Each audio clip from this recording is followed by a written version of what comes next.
I Hate the News is the Tuesday morning weekly news analysis from I Hate Politics podcast, a show about a human activity we love to hate. I'm Sunil Dasgupta. In the news for February 20th, 2024, Jamie Raskin appears to endorse Angela Alsobrooks for the Maryland U.S. Senate seat, a budget freeze in MCPS, and the Board of Education considers ending 3 pilot programs: the Montgomery Virtual Academy, the Innovative School Year, and the Social Emotional Learning curriculum called Leader in Me.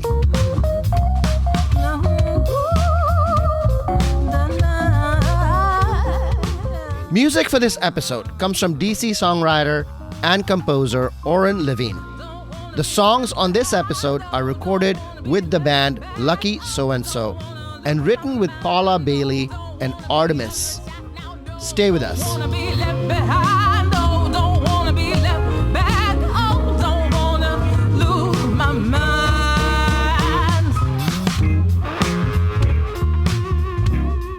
No big announcement yet, but Angela Alsobrooks' campaign for the U.S. Senate seat in Maryland put out pictures of Congressman Jamie Raskin at a campaign event over the weekend, which would suggest that Raskin is or will be endorsing Angela Alsobrooks over Congressman David Trone. This manner of soft endorsement is pretty common for Raskin, who allows himself to be photographed with his favored candidates rather than come out with a big shout-out. Raskin's endorsement is the most important one in the heavily populated and big voting Maryland suburbs of Washington, D.C., where he is beloved among Democrats. The belated entry of former Republican Governor Larry Hogan has upended a Democratic-dominated race up until now. A recent state poll found the Hogan-Trone matchup to be at 42% evens, and Hogan 7% ahead in a matchup with Alsobrooks. This raised questions about how Democrats should choose their U.S. Senate nominee in the center to beat Hogan or on the progressive side to keep the party energized. Alsobrooks is now identified with the progressive wing of the party. Almost all leading state Democrats have now endorsed her. But Trone has blanketed the state with campaign ads bankrolled from his private fortune as the owner of Total Wine & More. Follow us on the show to follow the race. In mid-January, shortly before the chaos of the departure of MCPS Superintendent Monifa McKnight unfolded, the school district's chief operating officer, Brian Hull, issued an extraordinary spending freeze covering instructional materials, supplies, and equipment. In the letter, Hull adds that broader restrictions have been imposed in central office for both positions and non-position expenditures. We haven't received official clarification from MCPS, and it is unclear at this time whether this freeze includes spending on substitute teachers and paraeducators. One teacher reported that the freeze affects paraeducators in special education programs. Exceptions are possible to the freeze, but schools have to apply specifically item by item. And they had a few days to place last-minute orders. Building service orders are not included. The spending freeze is primarily on instructional spending. One high school in the county ordered 2 pallets of copy paper, 400,000 sheets, because that is all they had room to store. Schools are now restricted from buying copy paper, ink, or copy services. Elementary schools, which are smaller and have less storage space, are particularly concerned about having enough paper to last the rest of the school year. Expect teachers to have to pitch in even more than they already do. Expect PTAs to step in. Parents and teachers are reporting that there is now no money to get scripts for school plays or to purchase costumes and props for theater and other activities. The Central Office Coordinator for Instructional Materials and Library Books urged quick action to get book orders in under the deadline by buying online content. MCPS issues spending freeze orders most years, but they usually come in April, not in January, even before the second quarter has ended.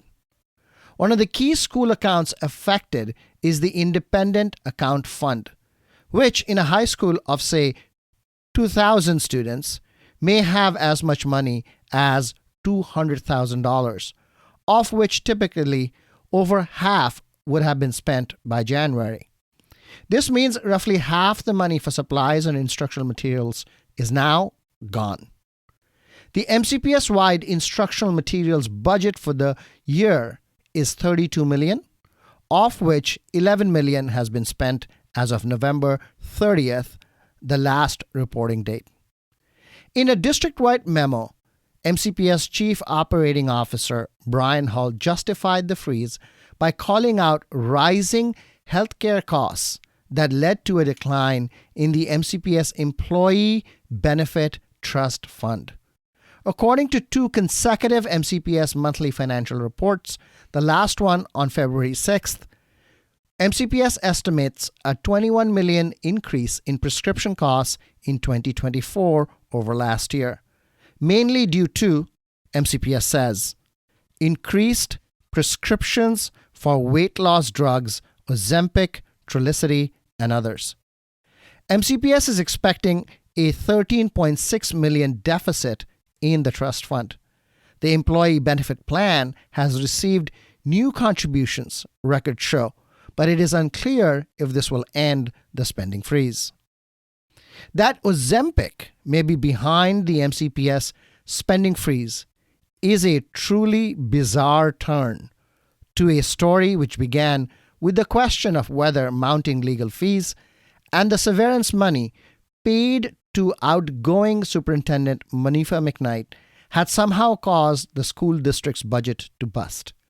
We do not yet know how much Dr. McKnight was paid to leave. She had roughly $800,000 left in her contract and likely received more than that. We have a little better idea about the legal fees problem. A February 2024 MCPS report showed legal fees not related to special education, which includes the Jackson Lewis firm investigating the Beidelman sexual harassment scandal and the Wilmer Hale law firm arguing the LGBT books case in federal courts was about $1 million, but this number only covers the first 2 months of the school year ending October 30th, 2023. MCPS has clearly spent more money since.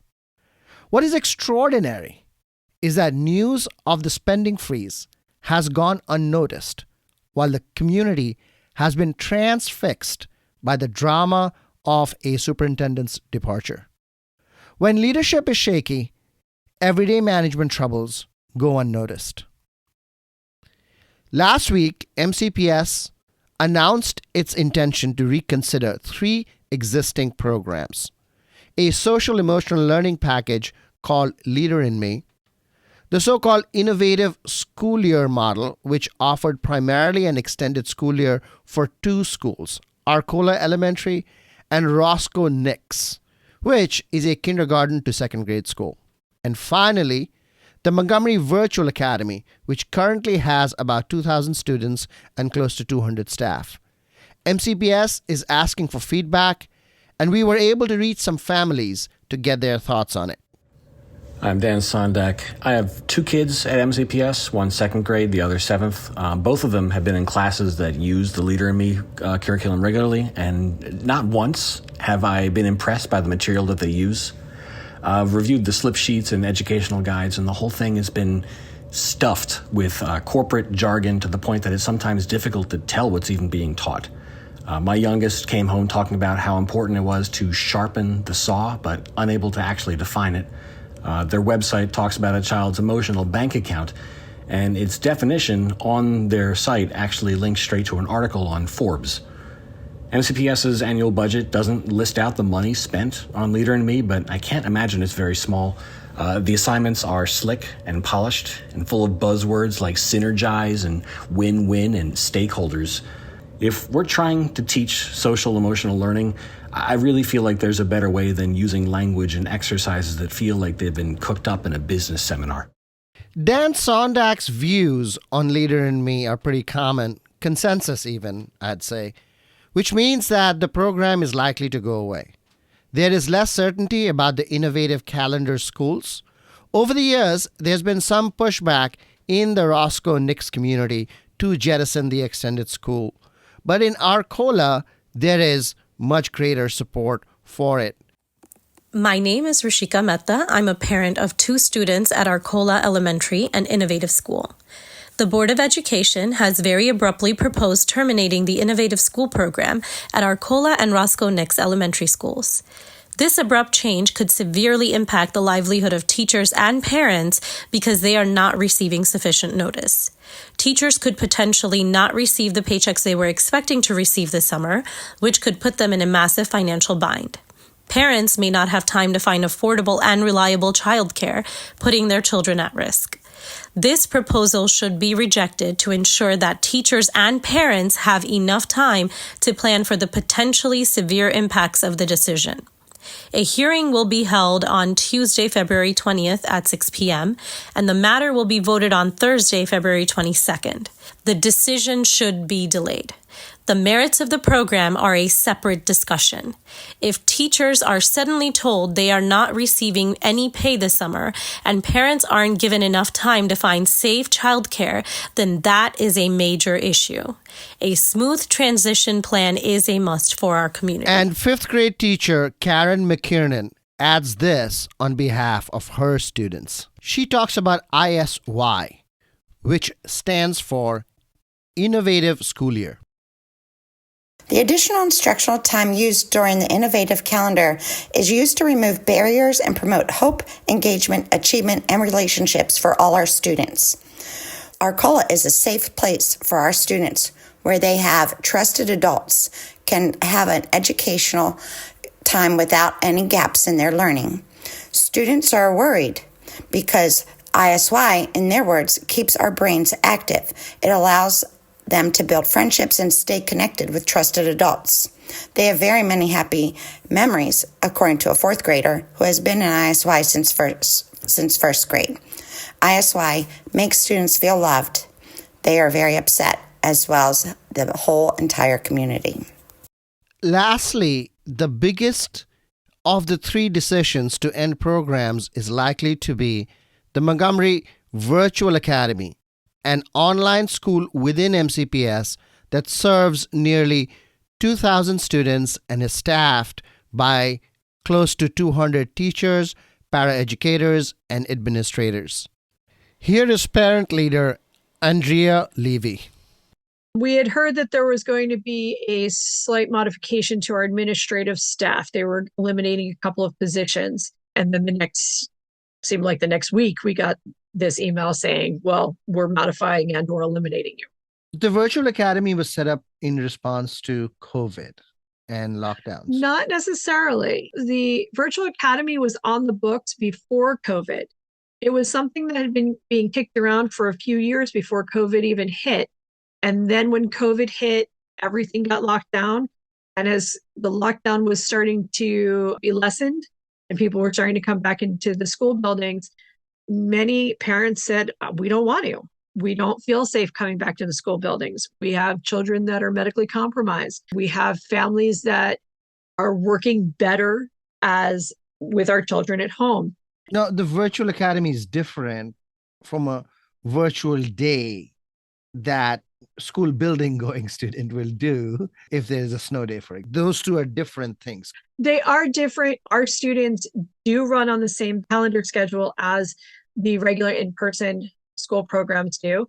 So if there is a snow day, our kids aren't being, punished or such. We are given that snow day as well, or that 2-hour delay or such. Yeah, I would imagine one of the advantages of having a virtual academy is not to have to do snow days. It's nice to be part of that community so they can go out and they can play in the snow with kids down the street. But at the same time, we're not having the commutes.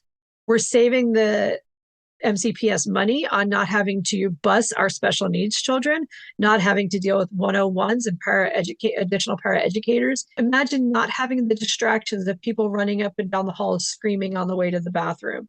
No PA systems going on and off while you're in the middle of a lesson that distracts students. A student with maybe eye sensitivity or sensory sensitivity being able to turn the lights down in their house, and you can't do that in your classroom. They're not getting, are your clothes clean and they smell good today? Are you wearing the right clothes for the new trend? They're not getting a lot of those kind of bullying aspects. Something that happened with my own son about 2 weeks into virtual learning when COVID first shut down. I asked him, what do you think? How do you like being home and doing classwork from home? And he said to me, one of the most profound things I've ever heard. He looked at me and said, Mom, they're teaching to me and not my chair. My son uses a wheelchair. Andrea Levy, thank you. Thank you so much for having me. We end with congratulations to the 4 finalists for the 2024-25 Teacher of the Year. Janie Earle of Poolsville Elementary School, Carrie Cranack of Flower Hill Elementary School, Morgan Patel of Montgomery Blair High School, and Melissa Porter Parks of Gaithersburg High School. The Teacher of the Year will be announced May 1st. Congratulations as well to Sam Ross of Blair High School and Pranil Suvarna of Clarksburg High School, the finalists now running to be the student member of the Montgomery County Board of Education for 2024-25. That's all for this episode. You're listening to I Hate the News from I Hate Politics. Be sure to tune in here at I Hate Politics this Friday for our conversation with Maryland Housing Secretary Jake Day, who presents the Moore administration's case for housing reform in the state. I Hate Politics is produced by me, Sunil Dasgupta, with assistant producers Daniel Galileo and Katarina Gasek, with support from the University of Maryland, Baltimore County. I direct UMBC's political science program at the universities at Shady Grove in Montgomery County, where, among other things, we explore and learn about politics, government, and society close to home. Music for this episode comes from DC songwriter and composer Oren Levine and the band Lucky So and So. If you want to share your music on the show or know someone else who might want to, please email us at producer@ihppod.org. See you next time. Don't know you could touch you or clutch you. Better not rush you. I'm saying just hush too. Wait.